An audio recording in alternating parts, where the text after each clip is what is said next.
All right. It'll be evident why I'm laughing in a couple seconds. All right, all you freedom loving boys and girls, whomever you are, wherever you are on this big blue marble of a planet we call Terra or Earth, welcome to the live stream. Hey, we've got a very special guest tonight. If you've watched any of my Mission Critical podcasts, it's Blake from F.O.G Firearms. He was on as a guest over there a couple times. He's also, it was actually on our, I think our second or third of the live streams for this kind of venue when we were doing the SRDP. So I'm going to bring him on because, and I'll let him tell the story.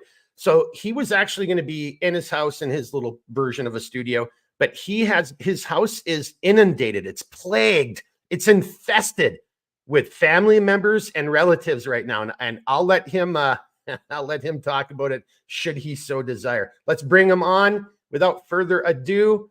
Blake. Hey, evening, guys. Hey, so you've been in front of Centerline Systems people before, but I think it's always prudent. Just tell everybody a little bit about yourself, and then maybe you if you want to defend yourself from the joke I just made about your house being infested with in-laws. Sure. So my name's Blake.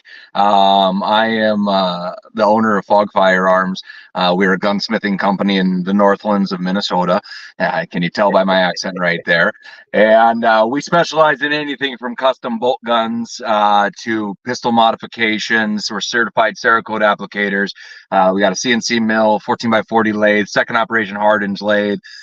Full blacksmithing shop. We have quite a few things, actually, a lot of rods in the fire right now. So if you're looking for some custom work, definitely something to keep in mind. We'd be happy to help you out, whether it's looking for a dangerous game rifle or an ELR rifle, or your next everyday carry pistol, or some custom stuff. Slow down a little bit. So you just talked about a bolt gun, and then you mentioned another type of gun, which you just don't jump right into the abbreviations. Not everybody speaks sorry. So ELR stands for extreme long range. One of the real common things that's really picking up in a lot of shooting sports and stuff like that is seeing how accurately we can touch paper at what kind of distance.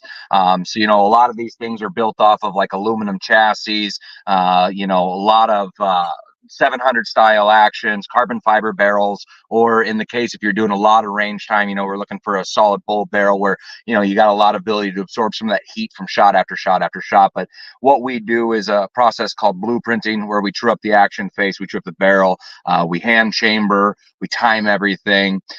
Depending on what kind of stock or chassis you have, we're going to glass bed that, get a nice 1-to-1 fit, or we're going to machine it to match. And then depending on how crazy you want to get, we can lap your scope in for maximum adjustment. We can then finish it for you. We cut it to length to fit to your length of pull. So by the time you're done, you can have a platform that's truly one of a kind and fit to you. We even go so far as doing custom loads for you, including Wildcats. So if you wanted to do the 458 my ass, it doesn't matter if that was around you're creating, we can build it up for you. We can get it made. So anyway, I don't think that's a real round. It's not, but if you want, I don't think that's a real round. I'm telling you, that's not a real round. My good man. But that's my point. So we do a lot of chambering. We do a lot of cutting of dies. So we actually will go as far as doing Wildcats. Like one of the guns we built recently was a 284 Shaheen, which is Wildcatted off a 284 Winchester Magnum. And basically you can actually fire 4 Win Mag brass through that chamber, that Shaheen chamber, to then fire form the brass into the new load. So it really depends on how crazy you want to get. But if you do want to do wildcatting, that is something we do in house as well. Before you just slow that down real quickly. So I just want to come back to, do you want to defend your honor and tell everybody why you're in your vehicle? Or were you just, or hang on. I also got to just give you props for the beard and the sunglasses. You are looking pretty Leon the professional right now. My lad. Yeah. You just need a little skull beanie cap. But so why are you in your car, Blake? What is going on? Well, actually, this kind of brings about what I really want to talk about tonight. And I'm an idiot, first off and foremost, because I've been running like a striped rape ape, and I do not have but 15% battery life left. So we're going to cover a lot of territory in the time that we have. Just recently, I had my first son, good, bouncing, healthy baby boy. Thank you very much. And I've got family from all around the nation coming in to meet him right now. So my house is a flurry of activity with a crying baby, and I'm about the happiest man on earth. With that being said, though, it's really been It's been something that's been a passion of mine for a long time, but especially since my wife got pregnant last year, and it's really kind of solidified the importance of it, is community. And, one of the things you've probably heard in Mission Critical, we've talked a lot about community. We've touched on it a little bit here in this live stream in the last one, but, it's something that really needs to be front and center in everybody's day in life right now is, how do we build community? How do we form our tribe? How do we pull together to bring everybody's unique skills into one single place so that we can all gain benefit from it, and we can all help prepare to weather, natural disasters, civil unrest, as my loving friend over here, Mark, loves to say, the zombie apocalypse. So how do we get ready just for the unknown? Because let's say, power goes out. Just slow down, right? One thing right there. I mean, you just summed it up with one word. It's the unknown. And unless somebody watching this video live or, on demand, unless you have a crystal ball and you can accurately predict with 100% certainty, 100% of the time that what's going on, that's not life. Life is full of uncertainty, and it takes all kinds of different shapes. So just wanted to throw that out there, like, oh, are these guys going to talk? No, we're talking about a community, because you don't get to control natural disasters. You don't get to control, unless you're the guy in the White House with that, special briefcase, you don't get to control any of these things. We're just kind of stuck being pawns of it and something. And then before you go, I just got to give you, you had a couple people say, Gene said, here, I'm just going to show it real quickly. Gene said, good evening, Blake. Dustin said, hey, Mark. And then we've got Steve. Made a very nice comment. Thank you, Steve. I'm not going to read that just because we want to talk to Blake a little bit more, but that's exactly what you should do. Only 3 hours loading it up. I mean, my gosh, I would have thought you said I spent all night long loading it up. Steve, thank you. Then we've got Learn Me Something's giving you a big congratulations and hoping you enjoy fatherhood. And then Dustin is giving Gene a shout out from Gene across the pond. All right, now we're caught up. Right. So, and I'm glad you actually took the time to look at these comments, because it's what it's all about. And I do this every community development. Yep. And there's a lot of ways. Yeah, there's a lot of ways for us to build community. They don't necessarily have to be face to face. Ideally, that's really the goal we want to get to. We want to find our like brothers and sisters out there that share a similar ethos, that share that cultural homogeny, that want to build and want to progress together and try to make something greater. And it's great to see this happening on a small scale right now in the comments, and I really want to see that build. So to the point where I want to take this is, me and Mark, about 5 years ago, we had kind of approached this concept, and because of the state of the world and everything at that time, it just wasn't feasible. But we've decided anymore, it's time we have to get off the bench. And one of the things we're looking at doing is basically starting a education institute, if you will, here in the Northwoods. And we're looking at doing that both digitally and physically.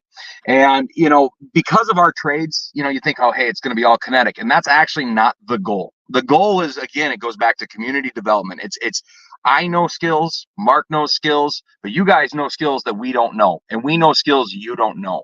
So how can we exchange that information? How can we make a repository of knowledge that can help you to jumpstart your own local community?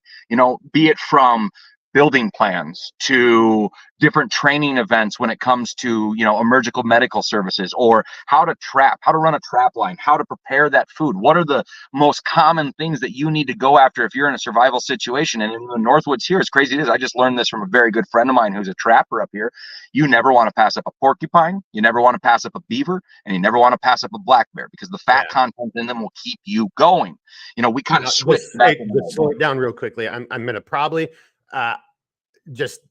I'd be hesitant on the porcupine, but beaver and bear, hands down. I mean, that's a well-known thing, but porcupine, no doubt about it. Well, as long as you didn't say raccoon or possum or something like that, then I guess I'm good. Yeah. Right. But here's the thing is, I didn't know this until the other day. And it took a guy that's been trapping all of his life and was trained by the old timers up here to show this to me. I mean, another real quick anecdotal story was there was this thing called an L in the 1800s, an ELL. And an L was the neck skin of a white-tailed deer that had been tanned and turned into a bag. And then you'd take rendered bear fat and you'd put rendered bear fat in and pack it full. And this was your winter supply of fat. And what's crazy about this is at that time in the 1850s, it cost $10 US. That's an exorbitant amount of money at that time period. I mean, you could buy probably a worn out horse for that kind of money. And the reason why, and this is crazy to me, said 2 tablespoons in a hot glass of water and you got enough calories to keep you marching for the entire day. I mean, it is an incredibly nutrient rich source. So we want to pull together the old world techniques. We want to get people that know how to can together. We want to get all these skills and put them in one place, have a digital repository where you, if you want to, can download these things, collect them, share this information with others. Maybe even you have a skill that's, you know, maybe an antiquated skill that can help lend to this whole concept of community growth, that you can then help us with this.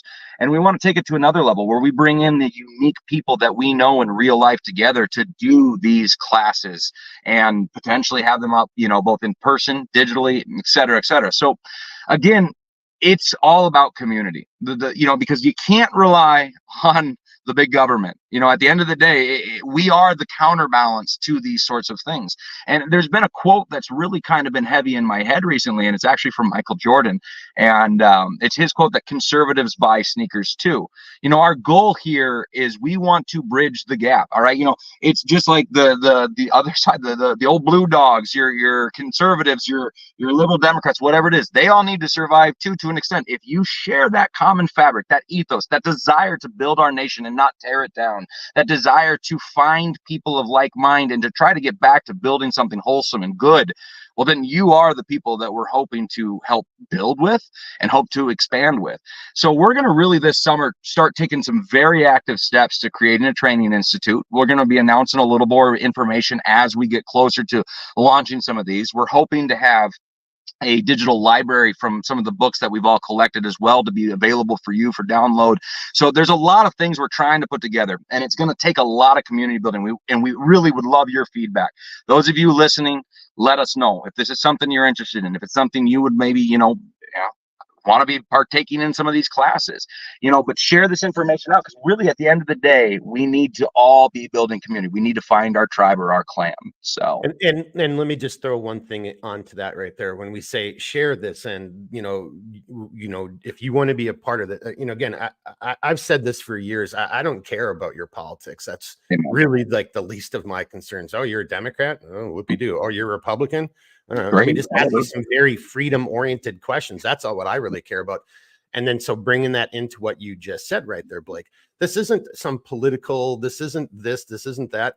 Look, just for everybody listening, is maybe as a demonstration, if there's 10 people who live in my community, and I live in northern Minnesota like Blake does, and we have a windstorm the likes that we had, you know, 7 years ago, and everybody is without power, and some people can't even get out of their driveways because, you know, the trees are through their driveways, and perhaps these people don't have a chainsaw or you know, or they're not able to do it physically, or whatever the reason is. Wouldn't you rather that you and the 10 people in your little, you know, part of the world, wherever you are, whether that's your cul-de-sac, whether it's your street, whether it's your country road out in the country, you should know who everybody is. You should be willing to help people. I don't care. You're a Democrat and there's a tree down across. Oh, you're a Republican and there's a tree on your roof. You know, like, so right now, as you said some things, Blake, you know, I'm sure there was somebody saying, oh yeah, you know, like, no, that's exactly what we're doing. Because if I don't help take care of you, and if we need more people, or if there's, you know, then how are we helping ourselves as a community? But my final comment here is to what you're saying. This isn't just talking time anymore. You really do. Like ScrewTube, Insta. I mean, like if you just look, and again, this isn't a political statement. You can say whatever you want, but the blacklisting and the suppression, you know, that's a real thing. We've seen it here, even over on little old centerline systems. Well, so my appeal to everybody is you really do. You have to share people's videos. You have to follow them. And when you do that, as you well know, you're probably going to get unsubscribed. So check on that stuff. You got to leave comments. You got to leave comments on comments. That's how we break in the social media world. That's how we break through that algorithm, and how we, as like-minded individuals who don't see the color of your melanin or your political party, but see a potential ally or asset that we might want to be in union with, well, then we got to move away from the kiddie table and step up to the adult table and start doing this stuff. That's my appeal to everybody right there. Well, and you hit it on the head, Mark. I mean, because it is that community interaction. I mean, you know, you think about just a few of us here, we're talking, there's a small group of people, all right? But how many of you listening believe in this? I mean, because that's the thing. I think if you have eyes to see, regardless of the political spectrum and where you stand, you realize that things right now have gotten harder, that things are more expensive, you're relying more on family and friends because you have to. It's no longer a luxury, it's a necessity. And we need to rebuild these family units. We need to rebuild these tight community bonds, because there's a time, you know, when you might rely on them. And we're not even necessarily talking about massive disasters, be them caused by man or caused by nature. That is irrelevant to the point. You might go in the ditch and you need somebody to help pull you out when it's freezing cold. You know, we always joke around up here about Minnesota nice. All right, well, I have a theory about Minnesota nice. I believe Minnesota nice is because you might need to rely on your late neighbor to save your life one day, because the weather can kill you in a matter of minutes up here during certain times of the year. You know, so it's not necessarily you got to go over crying, hey, the sky is falling, because the sky's not falling, but we can all see what's on the horizon. So you go over to your neighbor and you go, hey, you know, weather could get bad. You got a couple extra weeks of food on your shelf, you know, because let's look at it from the selfish perspective. If your neighbors are a little more prepared, it's less likely that they're going to come and need something from you, allowing you all to help spread assets around and help build that community in a time of crisis. Or let's look at it from a completely selfish perspective. If your neighbors have more, all right, well, then there's more out there for you potentially. I'm just kind of joking right now, but this is the thing. You can look at it from either the selfless or the selfish side. Building community is beneficial to all, regardless of where you stand, because at the end of the day, listen, you know, my little town of 900 people, I know most of them. I don't know them all. I don't know them super, super great, but I know everybody in my neighborhood. I have dinner with these people. We go over, we share the eggs that we have. They bake us goods with them. You know, some of my neighbors love my son already, even though they've met him one single time. Like it's that community. It's not knowing your neighbor, it makes them an unknown in a crisis situation. Knowing your neighbor makes them a potential ally in a crisis situation. It is just simple logistics, simple logic, that if you want to increase the likelihood of the survival of your family, you need to grow your family. It doesn't necessarily mean those people are to the same level as your family, but they're part of this greater network that we used to refer to as clans or tribes. And, you know, yeah, I guess that's really kind of the point I have there. This is why we're looking at building what we're doing. Mark, you're muted, buddy. You'd think this is Mission Critical Podcast. There it is. Well, I was drinking and wiping. You know, I didn't want to make any noise there, but you're good.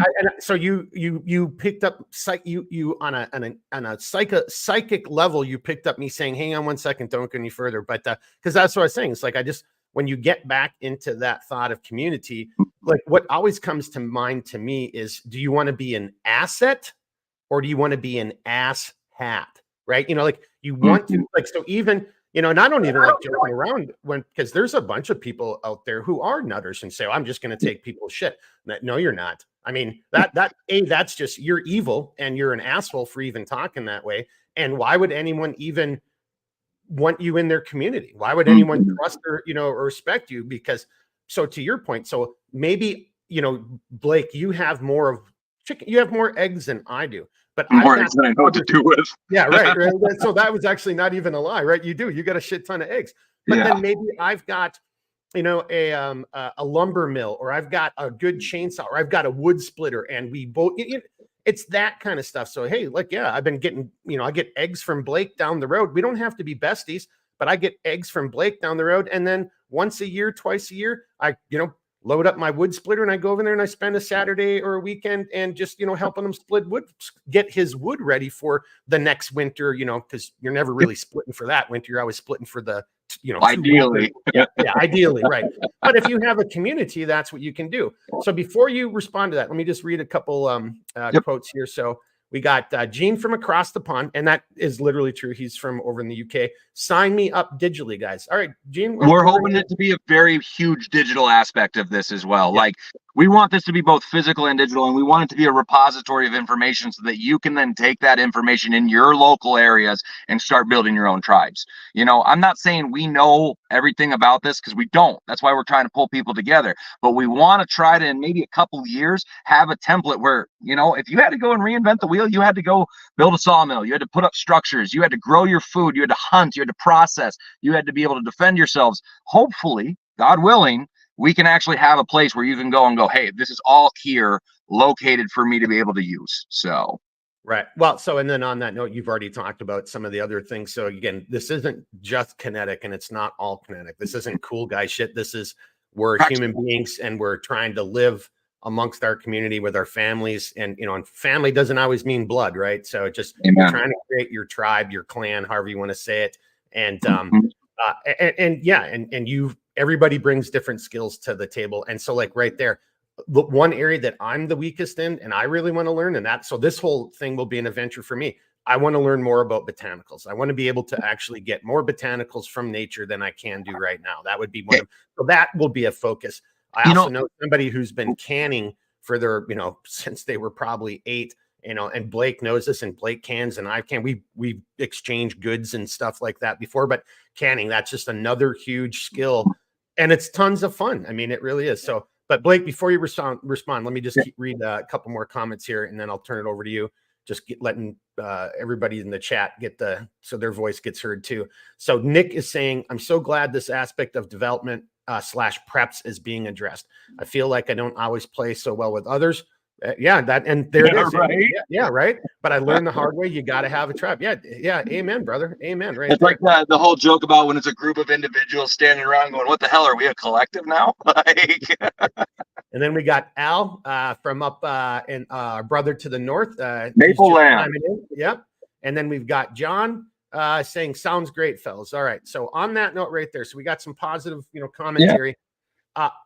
We're at 21, a little over 21 minutes. How are you doing on that battery? 7% battery life left. So I want to make a quick little point here. Something that you brought up, Mark, about botanicals. So, I got a local guy here. He's one of my gunsmithing customers. He moved up from down south. I don't really want to say too much about him because he can bring that up when we bring him on.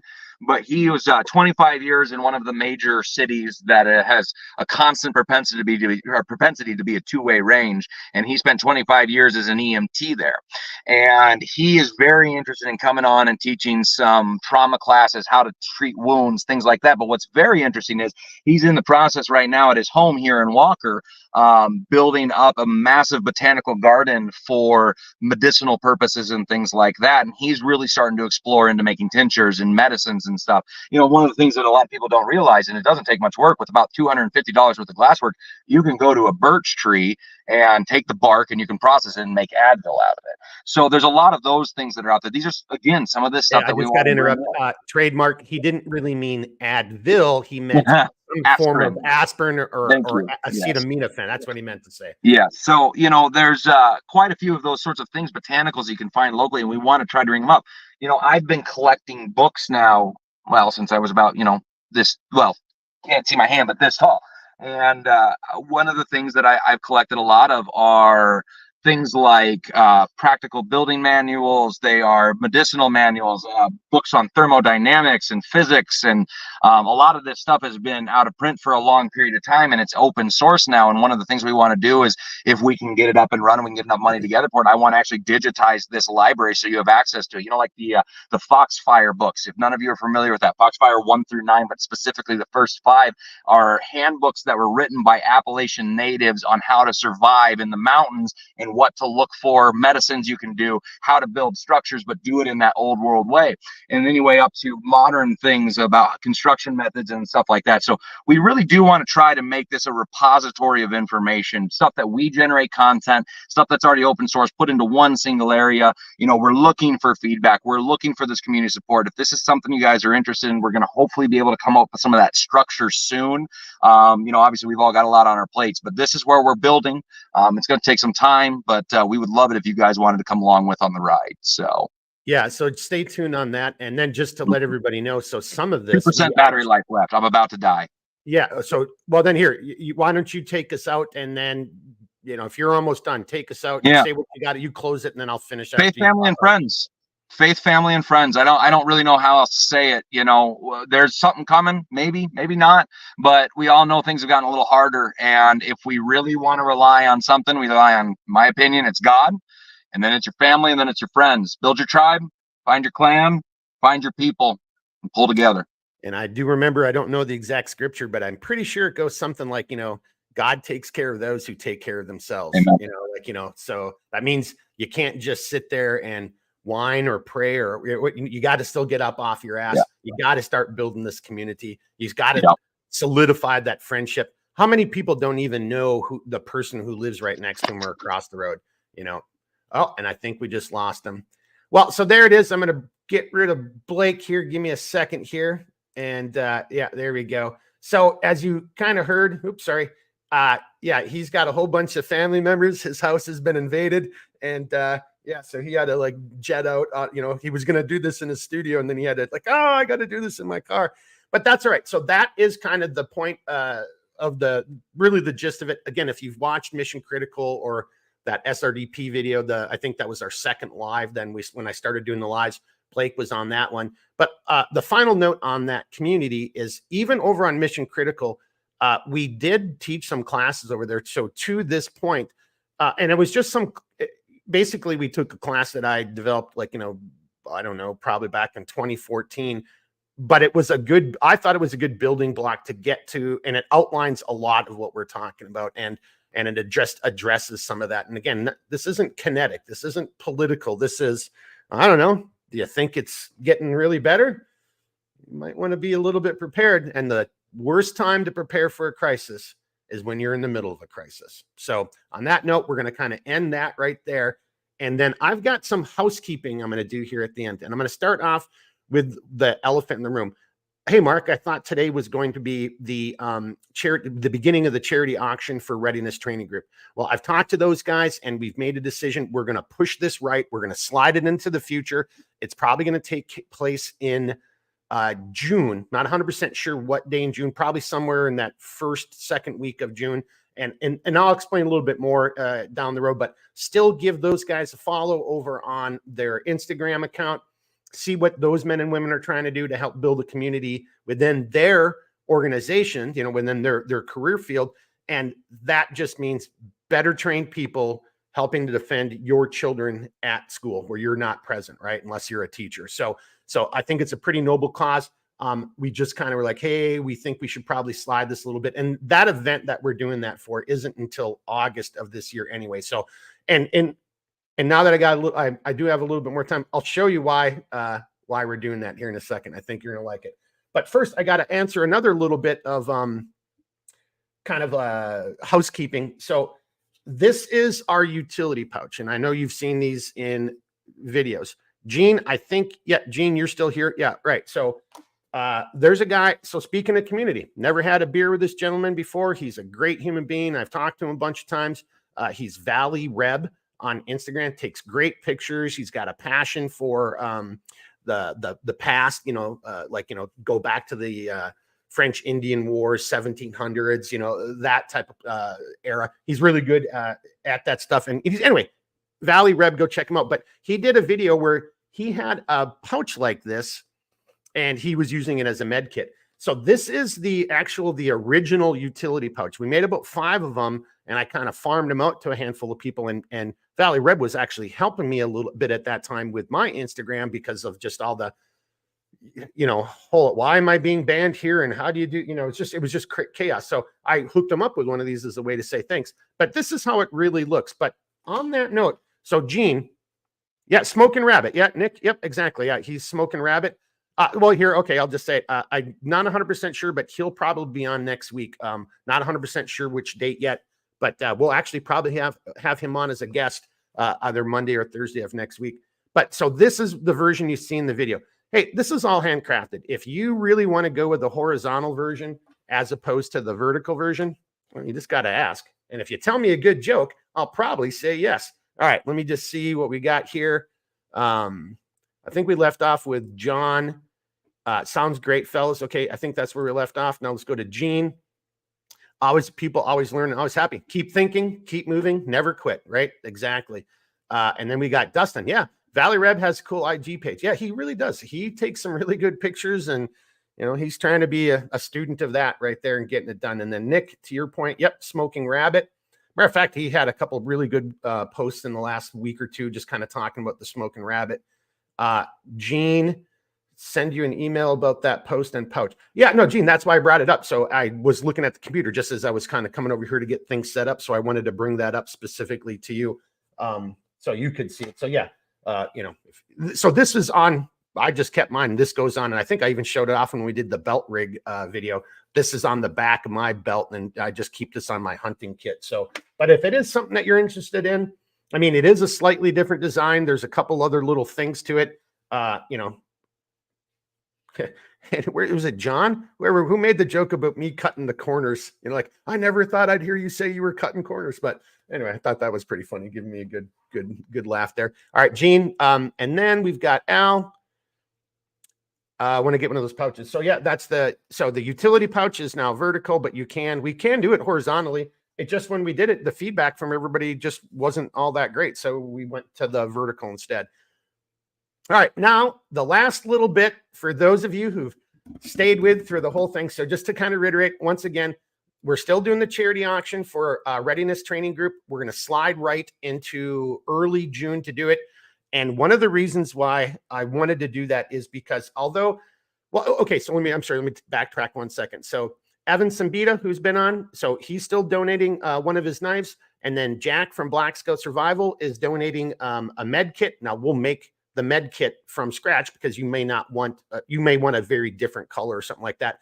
But he already sent me the insert. So a med kit from Jack with a full medical insert from North American Rescue, Evan Sambita, a knife. And then I was going to do the Y harness and a Sherpa belt, but a Sherpa belt and a Y harness may not be as interesting for everybody, but maybe we're going to do that assault ruck, whatever I'm going to call it. Maybe the ruck is what we throw there. And then here's what I'm going to kind of show you. So I don't know if so these are malice clips. So I'll bring the rucksack up in a second. So the rucksack, you have the ability to take the shoulder straps completely off, and I'll show you, you see where that molly is up on the top of the ruck. I could malice that into my plate carrier. So if you're somebody who's doing stuff with plates, it can actually go on your plate carrier and stay there nice and stable. No shoulder straps, over shoulder straps, over shoulder straps. It's just right there on your back. Yep. To access it, either you've got to take a knee, pull security, your buddy gets in the back, or you've got to take everything off. But it's just another way that you can carry it and have that always on your back. Okay, here we go. So I was going to start walking in this yesterday. I didn't have time. I just got it all set up here today. Yay. So I got a med kit. I'm just going to roll with a shovel for a little bit. Got a gap pouch with a bunch of lickies and chewies. I got a G3 on the bottom with a shelter kit in it. This is also could be used for a shelter, but it's a big survival tarp. I think I still have those videos up on Centerline Systems too. A couple years ago, we did 3 videos during the winter talking about emergency signal, and we actually, flew the drone and the whole 9 yards and have. So this is just a huge signal panel, and you'll see because there's actually a robin's egg blue in there. The shovel here, I'm just going to take that out for a sec. But so you can see, so you can attach gear to the top, to the bottom, to the sides. If somebody's really good at math, they could maybe help me out. Figuring out the volume of ruck, because this doesn't make sense. I think I either screwed it up or maybe it is, but it's coming in at 17 liters. That seems a little bit short. And I'm not talking about the outside pouches. I'm talking about the ruck itself. If I measured it's just length, width, and height, and then, convert that into liters, but maybe I did it wrong, but I think it's either I did it right and it's coming in at 17 liters but it just seems, because I've got this loaded up with a whole bunch of stuff in here simulating that I was just this, wearing this, and I'm going to have my water source, differently for just this, what I'm doing. But then, I've got everything in here to build an incredibly robust shelter, food, fire, water, shelter, shoot, move, communicate, medicate, all here in this ruck. And then on the backside, what I was kind of saying, you can kind of see, so you can see that molly across the top, and that's where you run the malice clips up and then back down through your other items. So these shoulder straps can come completely off. I already kind of threw that out there, but now I got to walk with it for a week, and which I need to do for my own physical therapy. So yeah. And then this came in at 20 pounds. So there's 20, which seems really odd too. I don't know if I'm just totally not doing anything good with measurement today, because I am old and weak, and I haven't been able to work out for a couple of years, but yeah, it just seems like that's a pretty heavy 20 pounds, but that's a ton of gear in here. That's a lot. it's a lot of gear. That's all I got to say. I'm pretty excited. All right, let's see here. Nick said, got to run. Thanks, Nick. Appreciate you dropping by. Al says me. Right on, sir. Man, I want to get one of those pouches, he said, and then he says me. All right, Roger. Then I've got John asking, how's the multicam Tropic stock progress? You know, John, it really is just, I can do it or I'm not going to do it. You know, we had it. It's a lot of money to buy all that material. It didn't sell very well. I don't know why. I love the multicam Tropic. I am thinking of maybe, you know, through my distributors, maybe they've got like, you know, a spare 20-yard roll or 40, but buying another 100 yards, I'm like, you know, it's a shit ton of money. And the Tropic didn't move. And that's just a shit ton of money sitting on the shelf. So, you know, if you wanted something specific in Tropic, you know, like a smaller one or the Ruck, I mean, I probably will have to get that, like, so there's other distributors where I won't ever get, you know, my wholesale prices. I'll buy at the same prices that the Gen Pop does, but I'm probably going to end up buying about 5 yards from them because I'm just going to have to do some of these new products. I mean, that bag would look so cool in Tropic. So John, excuse me, just stay tuned or shoot me an email or give me a phone call if you've got something specific you're looking for, or if it's the Ruck. Yeah. And I just got to figure out if I'm going to do Tropic or not in a large quantity. Just what it boils down. But I do want to mix up my colors here this year and into next year. Learn me something. Damn, that looks great, he said. Emphasis was mine. I'm sure he didn't say it that way, but that's how I just said it because I'm a geek and it's 36 minutes into this. Then we've got Gene. Good size pack. 17 seems fine. So Gene, yeah, does that, well, anybody leave a comment whether you're watching live or on demand afterwards, but that just looks a lot more than 17 liters. But you know, again, I never claimed to be a mathematician. You know, see our previous comment about having a community. So, you know, matter of fact, I got to get my cousin husband over here. So, because he's the engineer math geek, he's the one who could figure it out for me. And then we've got Al, me, as in I made the comment about never thought I would hear. Yeah, I know that was you who said, you know, never thought you would hear me cut corners. Yeah, okay. You threw me for a loop there. I didn't know what we were really talking about at that moment, but. All right, boys and girls. Hey, it's 37 minutes on a Thursday. It's been a 37-minute video. I really appreciate, as always, everybody chiming in, the comments. Thank you for joining in and hearing what Blake and I have to talk about. You know, it's hard to predict when exactly that's going to take place, but we are already taking steps forward right now in trying to create that, you know, overarching umbrella, create the foundation and the footwork. Some of that stuff, like I said, is even available right now. You know, and maybe a little bit more of the raw format again, because we did a bunch of these classes over at Mission Critical Podcast. If you didn't see it, but we're going to take all that information plus new information and other things and start bringing in. And that's also, I guess, where I'm ended. That's what I'm trying to do over here with these live streams. You know, I don't know if I'll be able to get everybody, but and I know somebody who survived a grizzly bear attack. I'd like to have that person on as a guest. I know I have a relative who's been canning her whole life. Now I know how to can, but you know, that's like talking to like the brand new guy versus, you know, like, you know, the Sith Lord, you know, or the, you know, or Obi-Wan or Yoda type of thing. She's a master at it. So I'd like to get her on involved. I've got some people I know that are into ham radios. I want them to come on so they can talk about the importance of communication and just how easy or difficult, you know, radio communications are, getting your ham license, et cetera, et cetera. I'd love to have somebody come on to talk about edible foods. That's something I seriously want to learn a lot about. And again, and I just know a bunch of people who are out there doing other great small business things. Readiness Training Group is doing great business things. I'm glad to have gotten to get to know those guys. We're still going to move forward with that charity auction. But I do think, and okay, so here, final comments. Leave me a comment. Do you think, I kind of one of the reasons I want to push it off is because I want to finish prototyping this. And I think the assault ruck, or whatever we're going to call it, I think that will work out better with the med kit, the knife, because it just opens up to a larger group of people. You can wear it and carry it in a whole bunch of different ways, as opposed to a Y harness and a Sherpa belt. So, but yeah, let me know. Tell me what you think. And let me just read some comments here, and then we'll be wrapping it up because we're almost at 40 minutes. And that's kind of where we've been going, 40 minutes. We got John saying, great show. Thank you, sir. And Al, Gene, you're woo. Really. Now we got Al with a big woo, thumbs up. And then Gene, I guess you're getting the final comment. God bless.